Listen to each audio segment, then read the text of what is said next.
Okay, so now that we have established kind of a base of what human communication is and what we try to work for when we are communicating with others, we're going to start delving into different types of communication. So, we're first going to talk about nonverbal messages. And then, after we complete this chapter, we'll go back to our verbal messages. But we talk about nonverbal messages because a lot of times we don't realize that our nonverbals play a huge role in our communication process.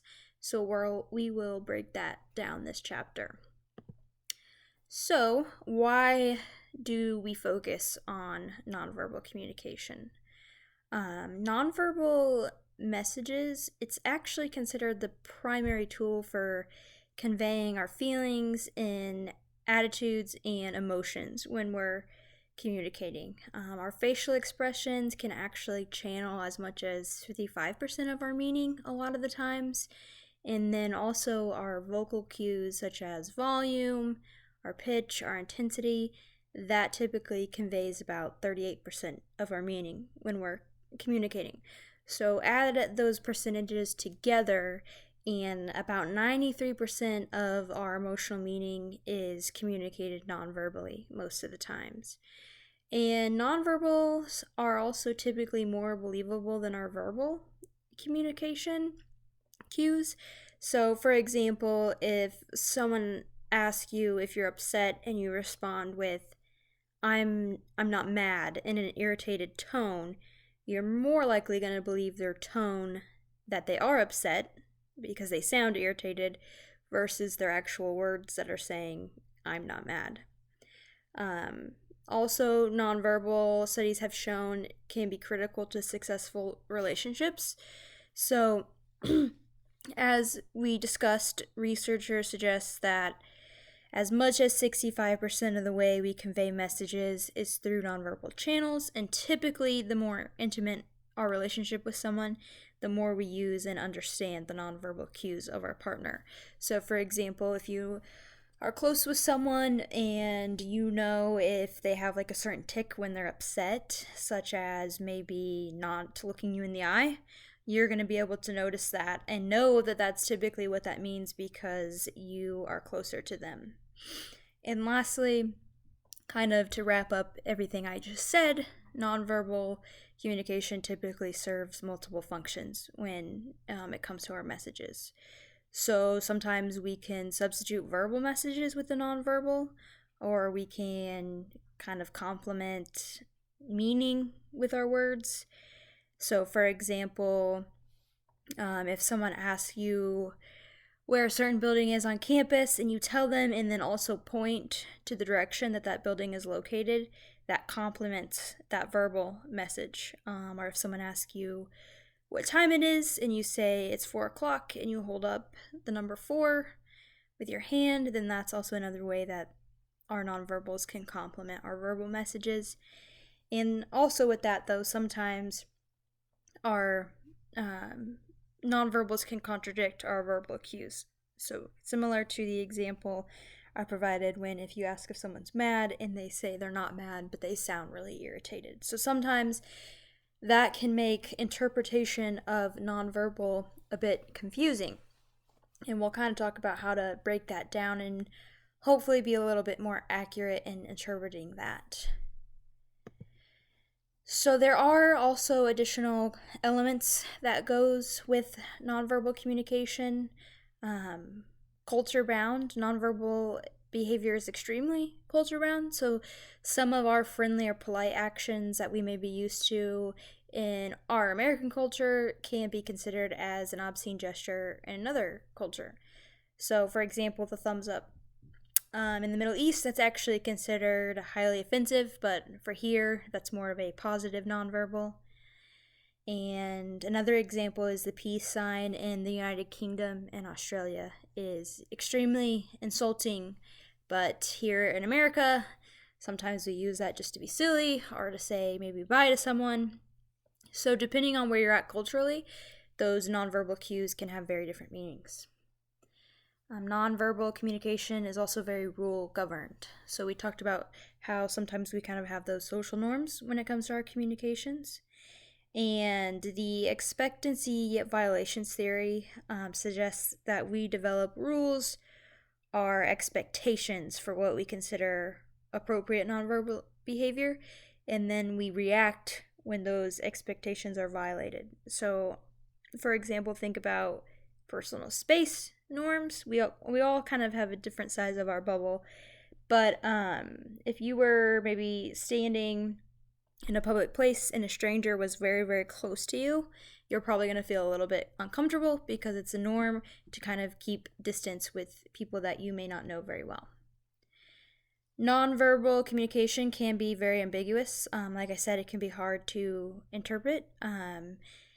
You can use perception checking, and what that means is just ask someone how they feel about something.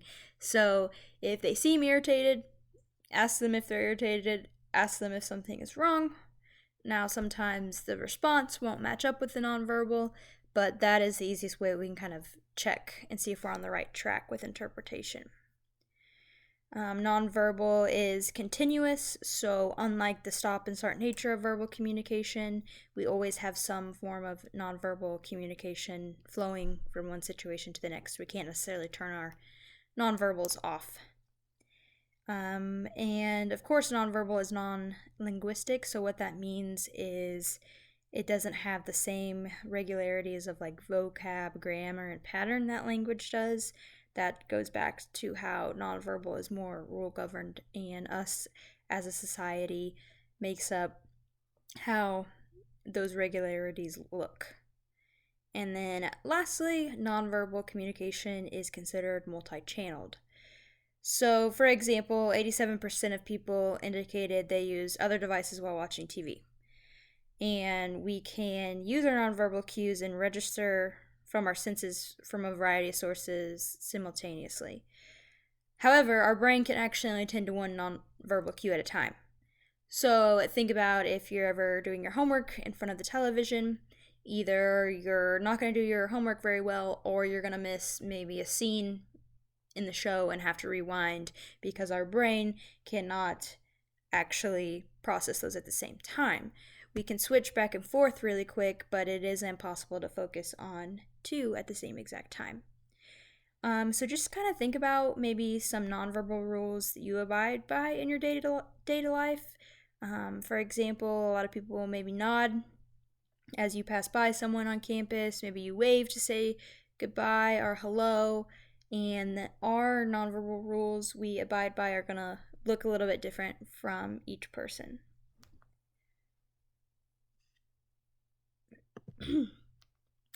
Okay, so now let's start breaking down the codes of nonverbal communication, so the different types of nonverbals that we encounter.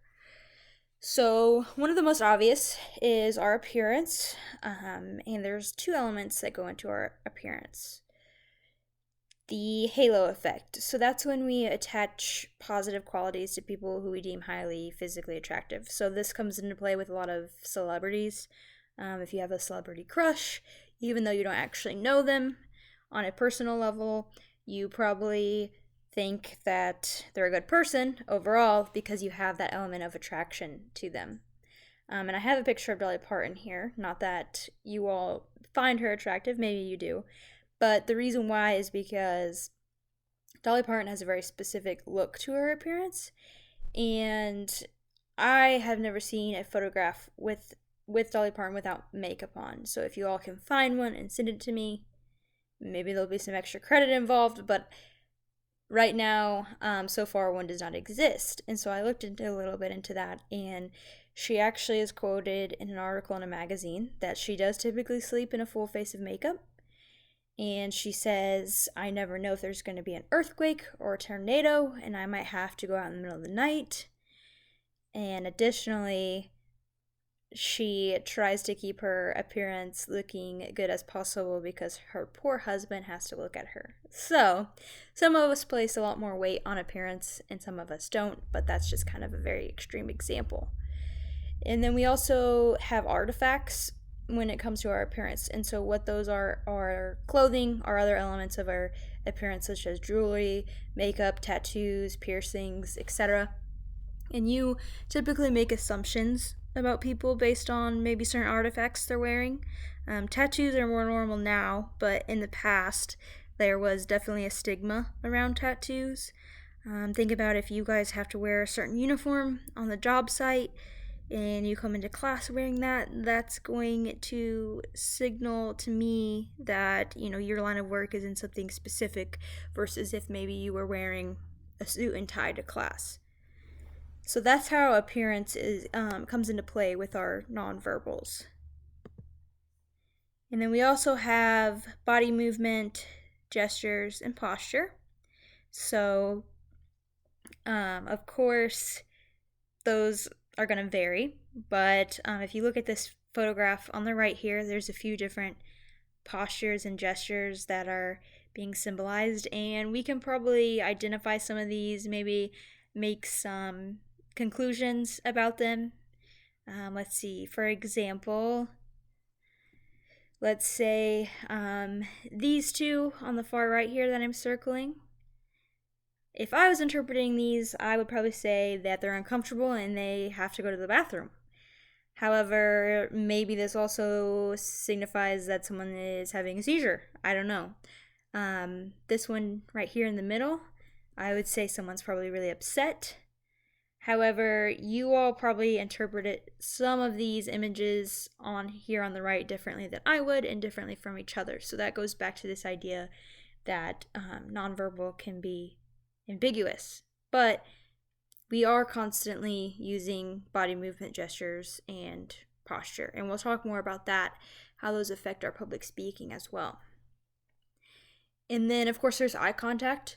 So we, as an American culture, place a large emphasis on eye contact. We view it as respect. If someone's not making eye contact, you may feel a little bit sketched out by them. But then there's also a fine line of making too much eye contact, where then it can become creepy or uncomfortable. And that's kind of what the visual dominance ratio refers to. It's the amount of eye contact you make while speaking with other people versus listening to them. So typically we feel if someone's making eye contact with us, they're probably listening. But if you have someone that's constantly staring past you when you're trying to have a conversation with them, looking at their phone, you're probably going to have a different feeling about them and their eye contact behavior. Okay. So we also have facial expressions, voice, and touch. These are some more codes of nonverbal communication. And facial expressions can be important because, like I said earlier, your face tends to express which kind of emotion you're feeling, while your body reveals the intensity of the emotion you're feeling. You can learn a lot from people's facial expressions. Some people definitely have more facial expressions than others. That's why there's a photograph of Steve Carell over here on the right and the different roles that he's played. He has the ability to make a lot of facial expressions, and a lot of people say that that is part of the reason why he does so well in his roles, because he's able to kind of give us that additional element than just his verbal acting with his nonverbal facial expressions. And then let's talk about the voice, or our paralanguage. So that might be confusing because you think, well, voice should be verbal because that's how we use our words. But it's the elements that go along with our voice, such as pitch, rate, volume, or our use of silence even, that we consider nonverbal. So if someone's yelling versus if they're whispering, you're probably going to attach two different meanings to that message, that those verbal words that are coming out of their mouth based on those paralanguages. And then touch. So touch is actually considered the most powerful form of nonverbal communication. And how I kind of break this down for students is, if you think about, maybe you're trying to figure out if someone has a crush on you. Depending on if they wink at you versus if they come up to you and give you a kiss, I would probably argue that second action coming up and giving you a kiss is probably going to convey their meaning behind whether or not they like you a little bit more than the wink will from across the room.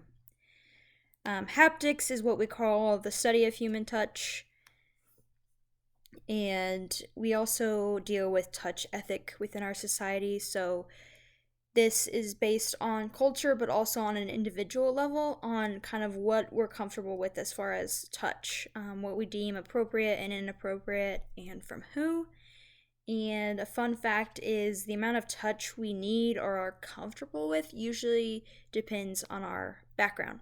So you probably all have people that you know that you consider a hugger, or maybe you're one of those people where you feel comfortable hugging strangers, even people you meet for the first time, while others of us maybe feel like we only give hugs to someone that we're really close with. Okay, and then here's our last few codes of nonverbal. So our physical environment, space, and territory. When it comes to our physical environment, choices we make about the environments in which we live and operate typically reveal a good deal about who we are, because it can be argued that environments are extensions of our personalities. So think about maybe decorations that you have hanging on the walls in your apartments or homes. If you have a flag from a specific sports team or a pennant, that's probably going to let me know that you're a fan of that sports team. Or, for example, on my desk, I have some photographs that I have taken, which might lead you guys to know a little bit more about my interest in photography. So, we can tell a good amount of personality traits about someone based on their environments. And then we also have proxemics, which is the study of space. So physically, how close or far away from people and objects we position ourselves. So this diagram on the right kind of breaks that down. We have intimate space, personal space, social space, and public space. And this is important because, like I said, if you have a stranger who maybe you want them to be more in that public space and all of a sudden they invade your personal space or intimate space, you're probably going to feel a little bit uncomfortable. And typically, we can also kind of break down how close people are to another person based on how they utilize space. So typically friends are, going to sit a little bit closer together, versus if you're just in the cafeteria with a whole bunch of strangers, you're probably going to sit at a different table or a few chairs away from them. And then lastly, let's talk about territory. So territoriality is the study of how we use our space and objects to communicate ownership of a space. So, for example, think about, your spot on the couch or your spot at the dining room table. Even though there's not necessarily a sign that has your name on it that indicates that you own that spot, if you come into the room and find someone sitting in your spot, you're probably going to maybe feel a little bit upset, and that's because of territoriality. And sometimes we will use territorial markers to kind of signify that something has been claimed. So, for example, if you guys come into the class and leave your book back on the desk in front of your chair, and then maybe run to the restroom, that's signifying that someone is sitting there. So that's your space. If you were to come back in the class and someone was sitting in front of your backpack, you'd probably be like, "Why are you sitting there? I had my book back here. I already claimed this space."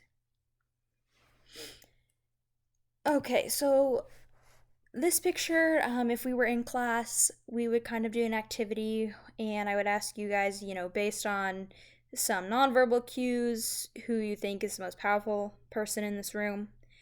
In the past, when I've done this, some people state the man who is standing with the glasses and the light blue shirt with his hands out, maybe because you can tell that by eye contact, everyone is looking at him, so they're probably listening to him, so maybe he's a leader. His posture, since he's standing, he's taking control of that room a little bit more. And, his appearance is pretty professional as well. They're all pretty professional, but he has a button-down shirt with a collar, while other people may not. And Then I might ask you, who do you think is the least powerful person in the room? And that's where it becomes a little bit more difficult to maybe kind of interpret that, as there can be multiple arguments. In the past, I've had some people saying the male to the far right who's sitting on the desk because he doesn't actually have a chair, so he doesn't have any space in this room that's designated to him. So maybe, he just joined last minute. Some people say the woman in the middle of those three, because of her posture, she kind of looks uncomfortable versus more natural, like the gal on the right. So that's just kind of an example of how we can use nonverbal cues sometimes to indicate something about a person. Okay, and then lastly, we can use nonverbal cues to help us detect deception. And some students find this kind of interesting, kind of fun, because typically no one really likes when someone's lying to them. But research now indicates that actually the most reliable and accurate nonverbal deception cues are auditory. So those cues that we talked about up here on, what slide was it? This slide, the paralanguage. So for example, if you're trying to figure out if someone is, kind of being deceitful, focus on the response latency. So how long it takes someone to respond to another person's communication. If you ask someone a question, maybe it takes them a long time because they're trying to think of a story really quick in their head. Or maybe they respond really, really quickly because they've already thought about this, already prepared to lie. So really, it's anything that is not normal for that particular person you may be dealing with. And then also the message duration can come into play with this. So how short or how long someone's message is, typically in response to another person's communication. Sometimes we ramble if we're lying because we're trying to think of a story a little too hard. Or sometimes maybe if we're being deceitful, we just give very short messages to avoid the rambling. So once again, it goes back to depending on focusing on the norms of that person and seeing if it matches up. So let me know if you guys have any questions about this chapter, and I will see you guys when I get back.